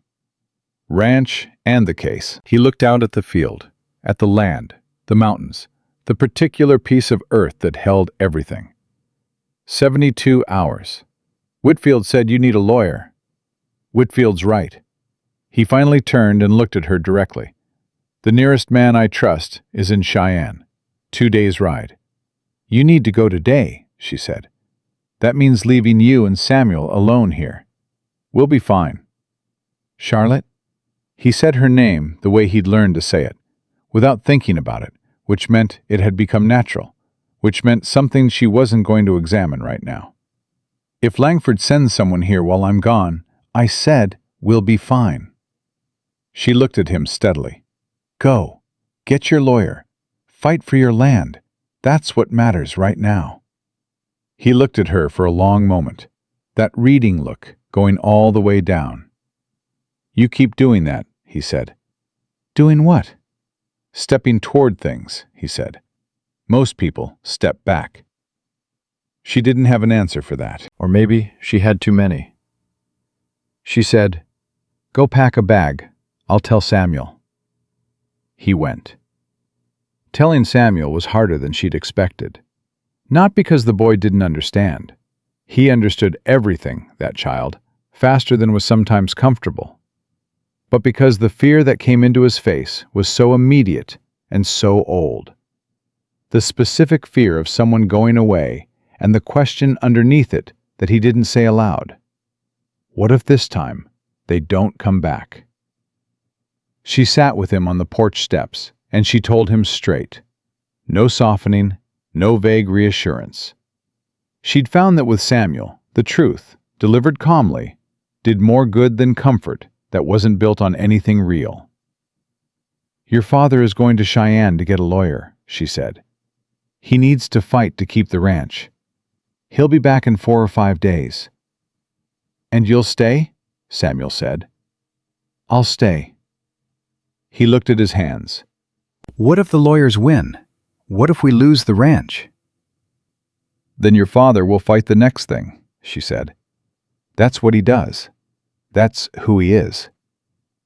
"He fights alone," Samuel said quietly. "He's been alone a long time." "He's not alone right now," she said. Samuel looked up at her. "I'm here," she said simply. "And so are you. Now go help him pack. He needs to leave within the hour." Caleb left before noon. He paused at the gate on his horse and looked back at the two of them standing on the porch. Charlotte with her hands at her sides and Samuel pressed against her hip. And something crossed his face that he didn't try to cover. She saw it. She thought he knew she saw it. He tipped his hat. Then he rode. Samuel watched the road for a long time after the dust settled. "Come on," Charlotte said. "Reading lesson." "Charlotte," he said. "Yes." He turned and looked up at her with those enormous dark eyes and said very quietly, "Do you love my papa?" The question arrived without warning and landed somewhere deep and completely undefended. She looked at this boy, 7.5, motherless, brave in the particular reckless way of children who haven't been taught to protect themselves yet. And she thought about what honesty cost and what it was worth. "I don't know yet," she said, "but I think I might be learning to." She looked at him steadily. "Is that enough for now?" He considered this with the seriousness he brought to everything that mattered. Then he nodded. "Yeah," he said, "that's enough." The next 3 days were quiet in the way of things waiting to happen. Charlotte kept to the routine she'd built. Lessons in the morning, the house and yard in the afternoon, supper at 6. She read to Samuel at night, sitting in the chair by the window in the main house, because he'd asked her to come inside in the evenings, and she hadn't found a reason to say no. She read from the book on the shelf, Gulliver's Travels, the one his mother had loved. And she did not do voices, but she read it with attention and warmth. And by the third night, Samuel was asleep before she reached the end of the chapter. She sat in the quiet house with the book in her lap and thought about things she wasn't ready to think clearly yet. On the second day, Victoria Langford came. Not with horses this time. Not with lawyers or inspectors or crowds. She came alone, on foot from the road, which was so unexpected that Charlotte was already at the door before she'd consciously decided to answer the knock. Victoria stood on the porch in a dress that was notably less formal than anything Charlotte had seen her in before. She looked, and this surprised Charlotte more than anything else so far, tired. "He's gone to Cheyenne," Charlotte said.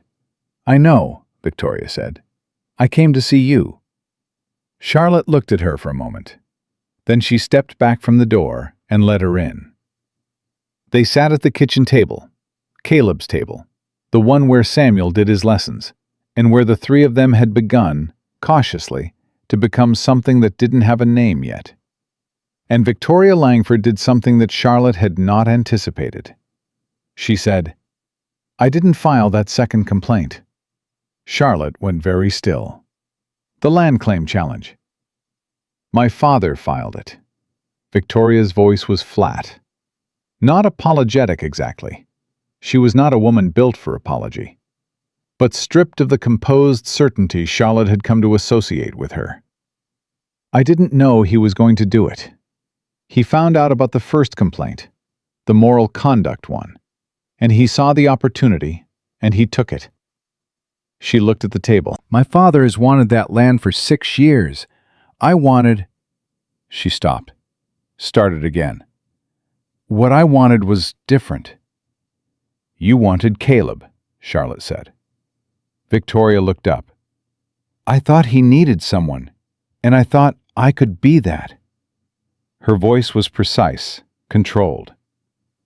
"I was wrong about what he needed. That's not something I'm accustomed to admitting." Charlotte said nothing. She waited. "I can't stop my father's lawyers," Victoria said. "Once the filing is made, it's in the territorial office's hands. But I can—" She paused. "I know things about the filing that I shouldn't. My father's process wasn't entirely clean either. He had someone in the records office adjust some dates on adjacent claims. I know who it was. I know what they changed." The kitchen was silent. "You're telling me you have evidence that would counter your father's challenge," Charlotte said carefully. "I'm telling you that if Caleb's lawyer knows where to look," Victoria said, "he'll find that my father's land claim is no cleaner than Caleb's, possibly less so." She lifted her eyes and met Charlotte's directly. "I'm not a good person. I want you to know I understand that. I came here intending to push you out. What my father is doing, I didn't authorize it, and I won't benefit from it." She stood. "Tell Caleb's lawyer to look at the Langford claim records from 1877, specifically the boundary survey amendments." She moved toward the door. Charlotte said, "Why?" Victoria stopped. "Why are you doing this?" Charlotte said. "After everything." Victoria stood with her hand on the doorframe and was quiet for a moment. Then she said, "Because Samuel deserves his father's land, and because—" She stopped again, a longer stop. "Because when I rode into this yard and saw that boy standing at the door, not hiding, while 7 men stood in his yard, I've been thinking about that ever since." She looked at Charlotte over her shoulder. "He's a remarkable child." "He is," Charlotte said. Victoria left. Charlotte sat at the table for a long time. Then she went to her suitcase and found paper and wrote everything Victoria had told her in a letter addressed to Caleb. And she paid Tom's youngest boy 2 bits to ride it to Cheyenne on the morning stage. She did not know if it would reach him in time. She did not know if the lawyer could move fast enough on the information. She did not know how many more pieces were in motion that she couldn't see. What she knew was that she had done the thing that was in front of her to do. She had learned, over these 2 weeks in Red Hollow, that was mostly what life required. Not the ability to see all the way to the end, but the willingness to take the step that was immediately available. She went back inside and sat at the kitchen table and marked Samuel's practice pages from the afternoon, while the house settled into its evening sounds. The cooling stove, the wind outside, the small noises of a place that was beginning to recognize her as part of it. Samuel came downstairs. He stood in the doorway and looked at her with his careful, reading eyes. So much like his father's, she thought. Always watching, always thinking 3 steps ahead of what he said. "Someone came today while I was out back," he said. "I saw a horse." "Miss Langford," Charlotte said. He went very still. What did she want? To help, as it turns out.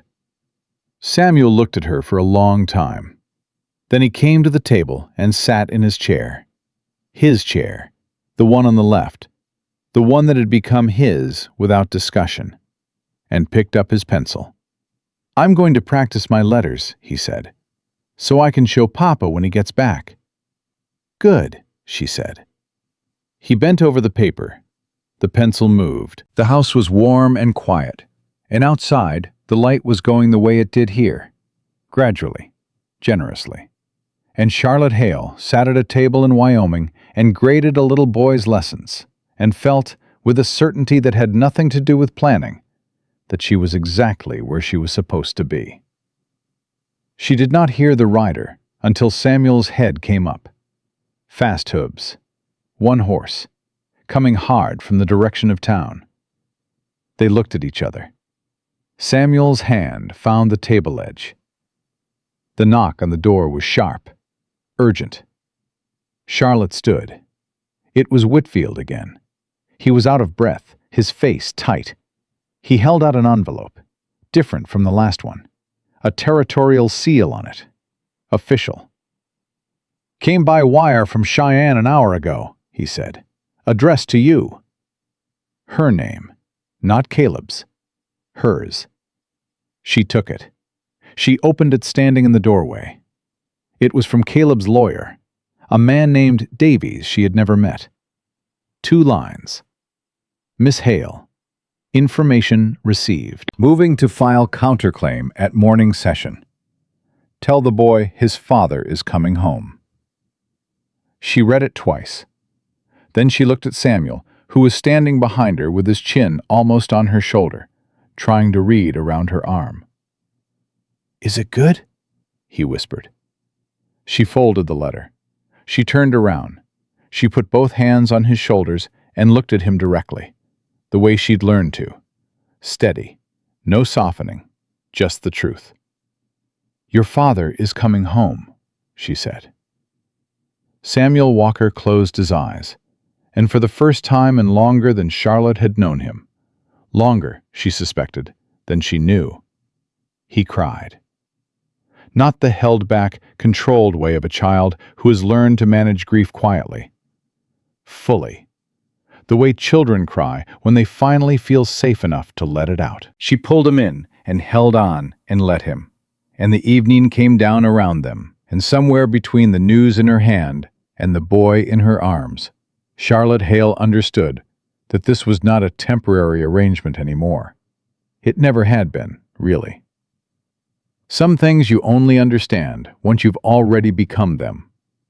Caleb Walker rode back into his yard on a Friday morning, 5 days after he'd left, and the first thing he saw was his son sitting on the porch steps with a book open in his lap, reading aloud to himself in the careful, deliberate way of someone who has recently discovered that words are a country they can actually live in.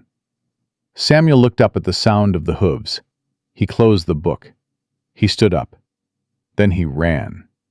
Caleb was off the horse before it fully stopped, and he caught Samuel with both arms and held on with the kind of grip that doesn't have anything to do with strength and everything to do with relief. The boy buried his face against his father's shoulder and said nothing, just held. And Caleb stood in the middle of his yard with his eyes closed and his son in his arms and 5 days of Cheyenne courtrooms and lawyers and late nights in a boarding house with two thin walls pressed into the space between his shoulder blades. Charlotte watched from the doorway. She had heard the horse. She had stayed inside. This moment wasn't hers to be in the middle of.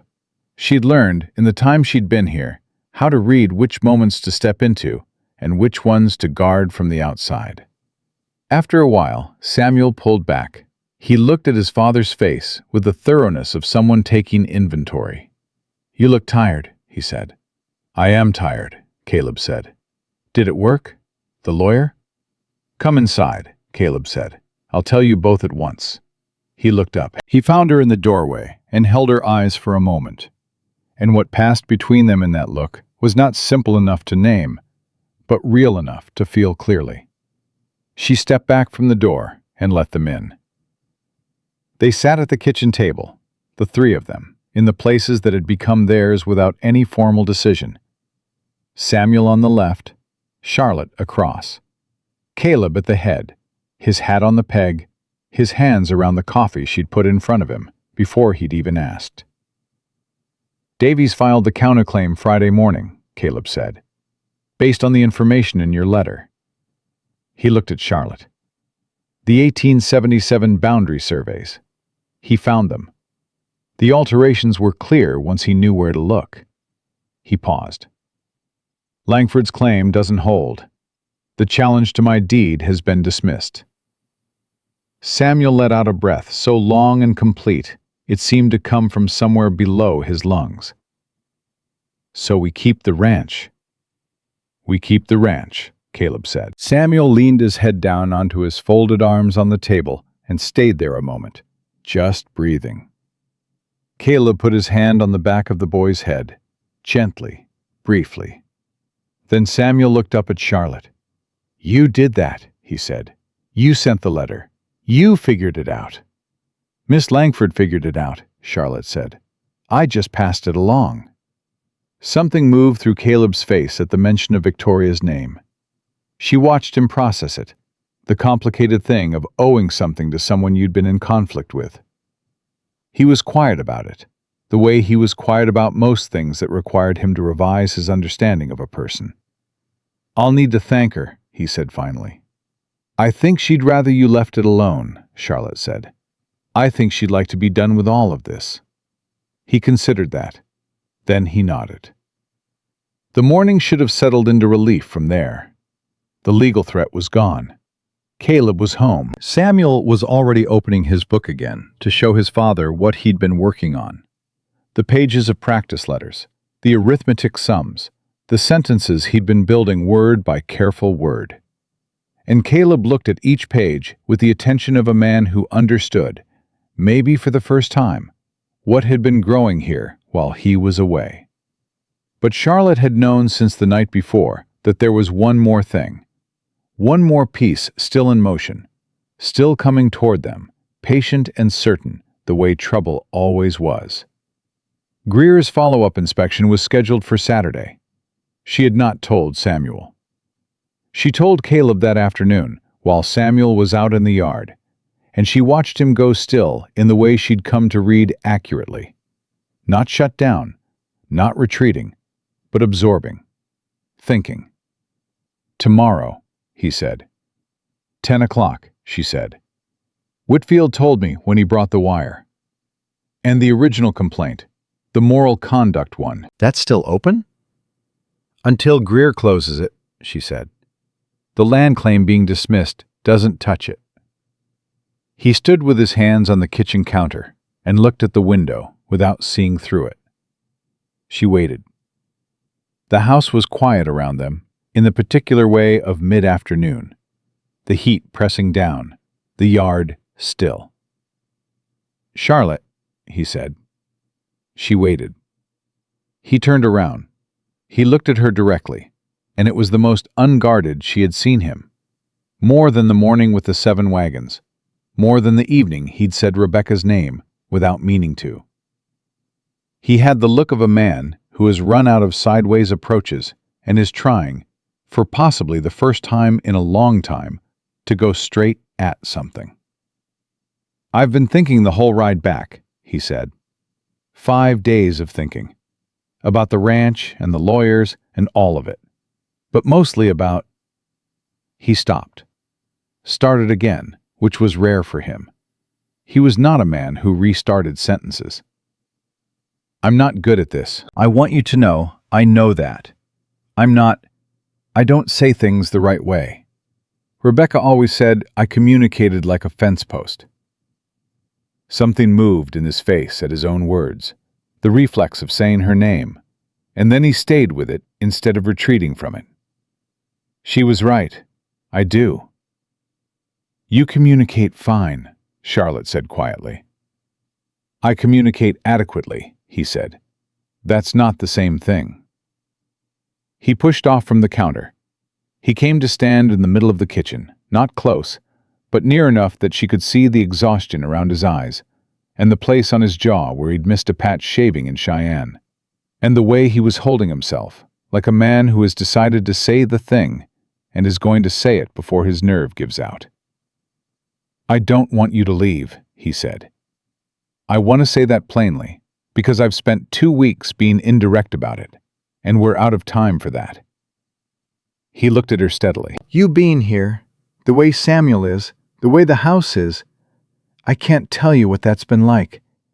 I don't have the words for it, and I know that's a problem." His jaw tightened slightly. "But I can tell you that I rode back from Cheyenne thinking about coffee at this table, and a boy reading on the porch steps, and..." He stopped. "You, in whatever room you happen to be in. Just there." The kitchen was completely still. "I'm not asking because of the inspection tomorrow," he said. "I want to be clear about that. I'm not asking because it solves a legal problem. I'm asking because it's true. Because it's been true for longer than I knew how to say it." Charlotte looked at him. This man who had been closed like a fist since before she'd arrived, opening, slowly, imperfectly, the way people open who have been hurt badly enough that opening feels like a risk they're not sure they can afford. Still opening anyway. "What are you asking, Caleb?" she said. Because she wanted to hear him say it. Not for ceremony, because he needed to say it, and she needed to let him. He held her eyes. "Marry me," he said. "Not for the ranch, not for the inspector, because I don't want to figure out who we're becoming without finding out where it goes." She was quiet for a moment that felt longer than it was.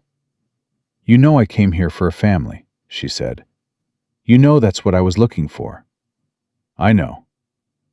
"And you know I'm not a woman who'll be managed," she said, "or kept quiet, or made small to fit a space." "I know that too." Something in his voice shifted, the closest thing to warmth she'd heard from him that wasn't about Samuel. "Believe me, I've noticed." She looked at him for one more moment, long enough to be sure, long enough to feel the truth of it all the way down. Not the managed, careful truth of a reasonable decision, but the other kind, the kind that's been true for a while already, and you're only just catching up to it. "Yes," she said. He let out a breath, one long, slow breath. She wondered how long he'd been holding it. "Okay," he said. "Okay," she said. They stood in the kitchen looking at each other, and neither of them moved, and it was Samuel who broke it, bursting through the back door with a lizard in his cupped hands and an expression of total triumph, already talking before he'd fully registered the atmosphere in the room. "I caught it by the fence, and it is the biggest one I have ever..." He stopped. He looked at his father. He looked at Charlotte. He looked between them with those enormous reading eyes, taking inventory the way he always did. "What happened?" "Nothing," Caleb said. Samuel stared at him. "Your face is different." "Go put the lizard back." "Papa." "Samuel." The boy looked at Charlotte. She held his eyes for exactly 1 beat, and he was 7.5 and already fluent in the language of things adults weren't saying directly, and she watched him understand. His whole face changed. The lizard was forgotten. He looked at his father, then back at her, and he said, very carefully, very precisely, "Is she staying?" "Yes," Caleb said. Samuel put the lizard down. It vanished immediately into the baseboards. He walked across the kitchen, and he took Charlotte's hand, both of his around one of hers, and he looked up at her with everything he had, all of it, nothing held back. "For always?" he said. "For always," she said. He nodded once, like this was a business that had finally been properly concluded. Then he pressed his face against her arm for just a moment, brief, fierce, and let go, and went back outside with the studied casualness of a child trying very hard not to look as happy as he was. Caleb watched him go. Something was happening in his face that he wasn't controlling, and he wasn't trying to. "He wrote 4 letters to a stranger," Charlotte said. "Yeah," Caleb said. "He knew before we did." "Yeah." He shook his head slowly.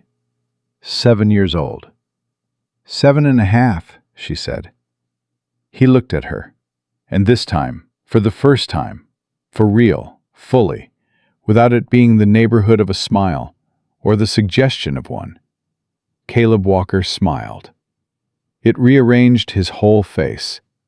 It was not a practiced smile, not a social one. It was the kind that comes from somewhere you forgot you had and surprises you on the way out. It lasted only a moment, but she caught it. She would remember it. Greer arrived at 10 o'clock on Saturday morning exactly, as promised, and found the Walker ranch yard occupied by more people than he'd left it with. Charlotte had not planned this. It had not been orchestrated. But Red Hollow was a small town, and small towns have their own intelligence. They know when something is concluding, when something is shifted, the way weather changes before the clouds arrive. Whitfield was there, having ridden out on some pretext of delivering a parcel. Mrs. Deacon, the one with the look at the milliners, arrived with her husband, ostensibly to return a tool borrowed months ago. Reverend Marsh came, and this time he came without the forward chin and the organized righteousness, just as a man arriving to see what was what. And then, quietly, on horseback at the edge of the yard, Victoria Langford, alone, watching. Greer looked at the assembled faces, then at Caleb, then at Charlotte. He had the expression of a man who had not expected an audience. Caleb stepped forward. "Inspector Greer." "Mr. Walker." Greer's eyes moved around the yard. "I see word got out." "This is a small town," Caleb said. "Word gets out." Greer looked at Charlotte. "Miss Hale, are you still residing on this property?" "I am," she said. She stood beside Caleb, not behind him, beside him. And the positioning was deliberate, and he'd positioned himself the same way, and neither of them had discussed it, which told her something. "In what capacity?" Greer said. "As my fiancé," Caleb said. The yard went very still. Greer looked between them. He looked at the people gathered, at the range of expressions moving through them, surprise and calculation, and in some faces, quietly, something that was beginning to look like sheepishness. He looked at Samuel, who had stationed himself directly in front of Charlotte, with his arms crossed and his chin up, standing sentry with 7.5-year-old's absolute commitment. "That changes the nature of the complaint," Greer said. "I expect it does," Caleb said. Greer made a note. He looked up. "Reverend Marsh," he addressed the man directly. "Is there an objection from the community to this arrangement?" Marsh looked at Caleb. He looked at Charlotte. He looked at Samuel, standing his small, fierce post. Something moved through the Reverend's face, private, internal, and she thought about what she'd said to him from the porch that morning of the 7 wagons. "Samuel is a bright child who's had very little opportunity. I'd hope you'd want that to change." She thought he was remembering it too. No objection, Marsh said. He said it clearly. He said it to the yard, not just to Greer. I'll perform the ceremony myself, when they're ready. Tom looked at the ground. His wife looked at him. Neither of them said anything, which was its own kind of statement. Greer closed his folder. Then I'll file the complaint as resolved, he said. Congratulations, Mr. Walker. He looked at Charlotte. Miss Hale? He put his hat on. I meant what I said before. It doesn't seem fair, what you've been through here. It evened out, she said. He nodded once and rode out. The yard began its slow dispersion. Whitfield shaking Caleb's hand. Mrs. Deacon saying something to her husband in a low voice.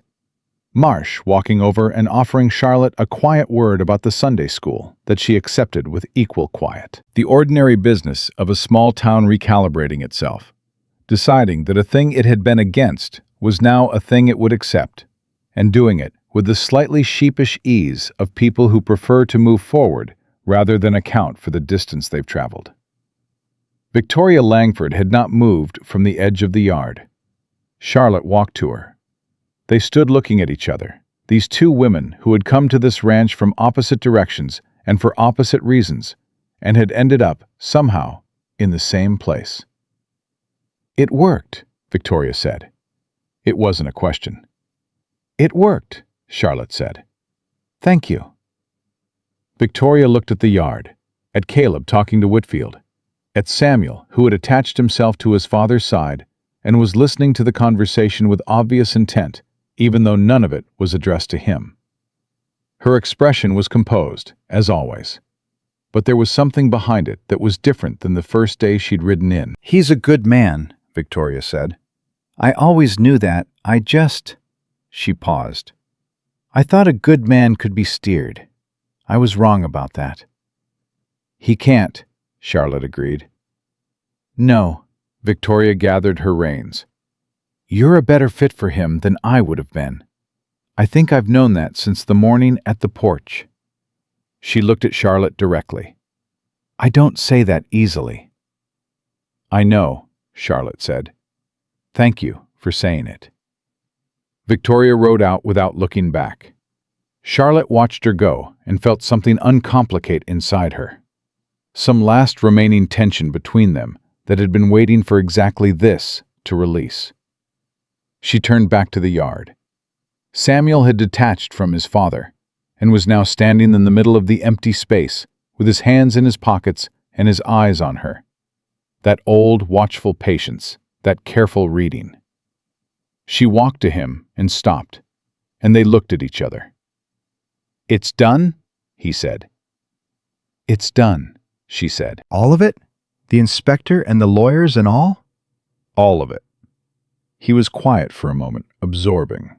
Then, can I show you something? She followed him around the side of the house, through the kitchen garden she'd been working on bit by bit, not tidied yet, not what it had been, but less abandoned than 2 weeks ago. A few things growing that had been given a little attention, and to the back fence where the land opened out toward the mountains. He stopped at the fence and looked out, and she stood beside him and looked too. Mama is buried there, he said. He pointed without drama, without making it larger than it was, just indicating a fact, a place. Papa visits sometimes when he thinks I'm asleep. He talks to her. She said nothing. Let him have the space. I used to go with him, Samuel said, when I was little. Before I understood, it made him sad in a way that lasted for days. He was quiet. I stopped going because I didn't want to make it worse. The wind moved. The grass bent with it. I used to talk to her too, he said. By myself. I told her I was going to do something. When I found the newspaper from Denver, when I found your school's address, I came here and I told her what I was going to do. He glanced sideways at Charlotte. I told her I was going to bring someone who could help Papa remember how to be here, how to stay. He looked back at the mountains. I think she would have liked you. Charlotte's throat tightened. She held it. "Your father said the same thing," she said, very quietly. Samuel nodded, like this confirmed something he'd already suspected. "I figured," he said. "They always like the same things." She put her hand on his shoulder. He leaned just slightly into it. They stood there for a while, the boy and the woman who had come 1,600 miles on the promise written in a child's careful hand, standing at the back fence of a ranch in Wyoming, while the summer held everything in its long, golden grip. Caleb found them there. He came around the side of the house and stopped when he saw them. His son, her hand on his shoulder, both of them looking out at the same piece of land. He stayed where he was for a moment. She heard him behind them, but didn't turn. Then she heard him come forward. He stopped on her other side. He looked where they were looking. He understood without asking what Samuel had brought her here to see. The three of them stood at the back fence of the Walker Ranch and said nothing. And the wind moved through the grass. And somewhere behind them, the house stood with its uneven shutters and its kitchen that smelled like coffee and biscuits, and the slow, careful work of being put back together. After a while, Samuel said, "Papa?" "Yeah?" "Do voices tonight," Samuel said. "When you read. You used to do voices, and you stopped." Caleb was quiet. "I stopped a lot of things," he said. "I know." Samuel looked up at him. "Start them again." Something passed through Caleb's face, private and old, and moving towards something lighter. "All right," he said. "Gulliver," Samuel said. Chapter 4. Charlotte was up to Chapter 4. "I know the book," Caleb said. "I know you know it." Samuel turned away from the fence with the decisive energy of a child who has gotten what he wanted and is ready to move on to the next thing. "I'm going to go wash up. We should have supper early, so there's time for reading." He went. They watched him go. In the quiet after, Charlotte said, "He's going to be extraordinary." "He already is," Caleb said. She turned her head and looked at him. He was looking at the place Samuel had pointed out, the modest, unmarked piece of his land that held what it held, and his face was open in a way it hadn't been when she'd arrived. Not without grief. The grief was still there. She understood now that it would always be there, that it wasn't something to be fixed, but something to be carried alongside everything else. But it was carried differently now, with company. "I don't have a ring," he said. "I want you to know that's not... I haven't forgotten. I'll get one." "I know you will," she said. "It won't be much to look at." "I don't need much to look at," she said. "I'm practical." He looked at her. That look, the full, slow one. "You are," he said. "It's one of the things." He stopped. "One of the things?" she prompted. He took a long breath. "One of the things I..." He stopped again. Then he looked directly at her with the expression of a man making a decision about a fence post. Not poetic, not managed, just honest and deliberate. "One of the things I love," he said. "About you, since we're saying things plainly." She looked at him for a moment. Then she said, equally plainly, "I love you too, Caleb," in case that needed to be said. He nodded, once. The way he nodded when something was settled, simply, completely, without excess. "Okay," he said. "Okay," she said. He reached over and took her hand. Not with ceremony, just took it, the way you take hold of something you've decided to keep.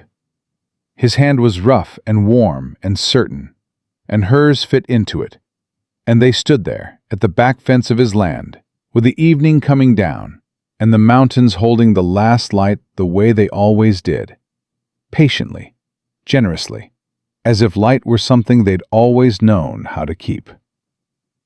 Inside the house, Samuel banged something in the kitchen and shouted, How long until supper? Charlotte called back. 20 minutes. I'm hungry now. You're always hungry. A pause. Then with absolute conviction. That's true.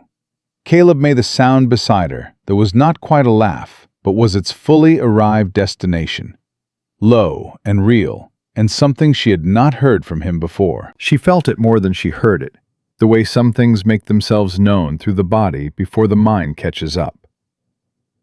She held onto his hand, and they walked back toward the house, toward the light in the window, and the boy inside it, and the supper that needed making, and the evening that needed living.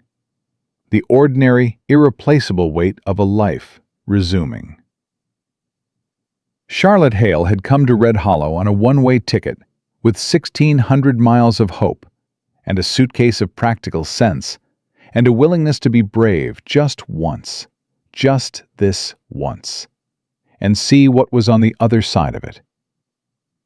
What was on the other side was this: a man learning to stay present, a boy learning to read, a house learning to be a home again, and herself, learning, slowly and without apology, that the life she'd been looking for was not one she'd arrived at, but one she was building.